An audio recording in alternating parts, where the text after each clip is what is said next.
குழந்தை பிறந்த பிறகு உங்களுக்கு வந்து கஷ்டமான டெலிவரியாக இருக்கலாம். நார்மல் டெலிவரியில் கஷ்டமான டெலிவரி எத்தனையோ இருக்குது. ஒரு ஆயுதம் போட்டுக்கலாம், ஒரு வேக்கம் போட்டுக்கலாம், இல்லை ஒரு சிசேரியன் டெலிவரியாக இருக்கலாம். அதுக்கு வந்து எல்லாருக்கும் ஒரு ப்ராப்பர் சப்போர்ட் அம்மாவோ மாமியாவோ வீட்டில் இல்லாமல் இருக்கலாம்.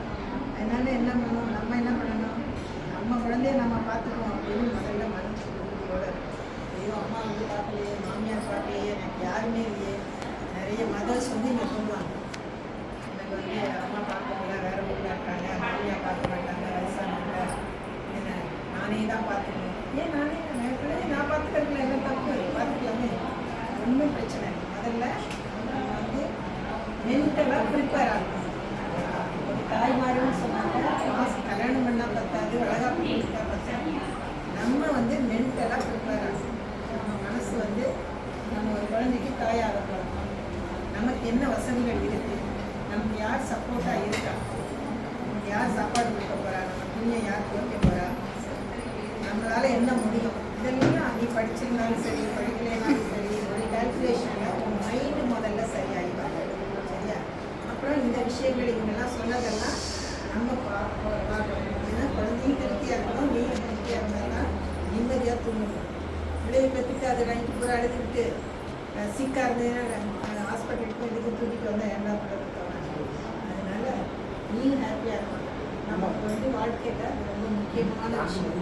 1 இயர் கல்யாணம் எப்படி முக்கியமோ அதே மாதிரி ஒரு குழந்தை பிறகு நம்மளும் குழந்தையும் ஹெல்த்தியாக இருந்து பிரச்சனை இல்லாமல் நீயும் ஹாப்பியாக இருக்கணும்னு சொன்னால் மைண்டை முதல்ல ரெடி பண்ணிக்கணும். அது வந்து எல்லாருக்கும் முக்கியமான விஷயம். ஒருத்தருக்கு சப்போர்ட் இருக்கும், ஒருத்தருக்கு இருக்காது, ஒருத்தருக்கு சாப்பாடு கொடுக்க ஆள் இருக்காது, வீட்டை வச்சு ஆள் இருக்காது. நம்மளை பார்த்துக்கிறதுக்கு மைண்டை முதல்ல செட் பண்ணி அதுக்கப்புறம் என்னென்ன பண்ணணும்னு இப்போ இவ்வளவுன்னு சொன்னாங்க. அதுலலாம் உங்களுக்கு ஏதாவது டவுட் இருக்கா? சில பேர் சொல்லுவாங்க, மாமியார் சொல்லுவாங்க, எங்கள் பையனுக்கெல்லாம் அந்த 3வது வீட்டில் இருந்த பாட்டி தான் வந்து என்ன பாட்டுச்சுன்னு ஒரு எண்ணெய் பாட்டில் வந்து உள்ள தலைமையில் ஊற்றி காருக்குள்ளே ஊற்றி மூக்குக்குள்ளே ஊற்றி அதை வறுத்து எடுப்பாங்க. அதெல்லாம் செய்யவே செய்யாது. அந்த காலத்தில் செஞ்சதெல்லாம் வேறு, இந்த காலத்தில் செய்யறது வேறு. சரியா? நம்ம எது பிள்ளைக்கு ஹெல்த்தியாக நல்லதோ அதை தான் செய்யணும். அந்த காலத்தில் பாட்டி செஞ்சாங்கன்னா என்ன செய்யணும்? அந்த காலத்தில் வீட்லேயே 10 மாதம் ஆச்சு, ஆஸ்பத்திரியிலேயே 2 பிரசவத்தையும் கஷ்டப்படுது. ஏன்னா காலங்களையும் மாற்றம் இல்லை. உங்கள் அம்மா 3 பிள்ளை பெற்றிருக்காங்க, ஒரு பிள்ளை பெற்றப்பே அவ்வளோ கஷ்டம். மாதிரி மாற்றங்கள் இருக்கும்போது அதுக்கு தகுந்த மாதிரி இவங்கெல்லாம் சொல்லலாம். உங்களுக்கு ஏதாவது டவுட் இருக்கா? ஏதாவது சந்தேகங்கள் இருக்கா?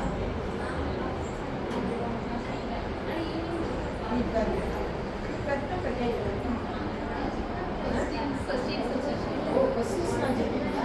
மாற்றம் போடுவீங்களா?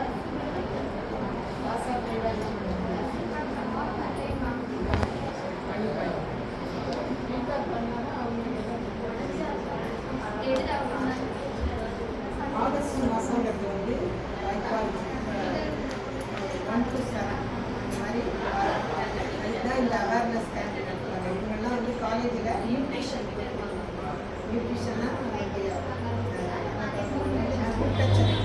ஊட்டச்சத்து உணவு முறை படிக்கிறாங்க. எத்தனை வருஷம் படிக்கிறாங்க? எத்தனை வருஷம் எல்லாருக்கும் மாற்றி தான் சொல்லுவாங்க. 3 வருஷம் படிக்கிறாங்க. அதனால இந்த தலைமுறையில் நமக்கு ஏதோ கொடுத்தாங்க, வசதியாக கொடுத்தாங்க. இப்போ இவங்களுக்கெல்லாம் ஃபஸ்ட் டே என்ன கொடுக்கணும், செகண்ட் டே மாதத்துக்கு முன்னாடி கிளாஸு இதெல்லாம் கொஞ்சம் கொஞ்சமாக வளர்ந்துட்டு வருது. ஏன்னா இந்த 4 பிள்ளை கொத்தா ஒரு பிள்ளை போயிடும், 2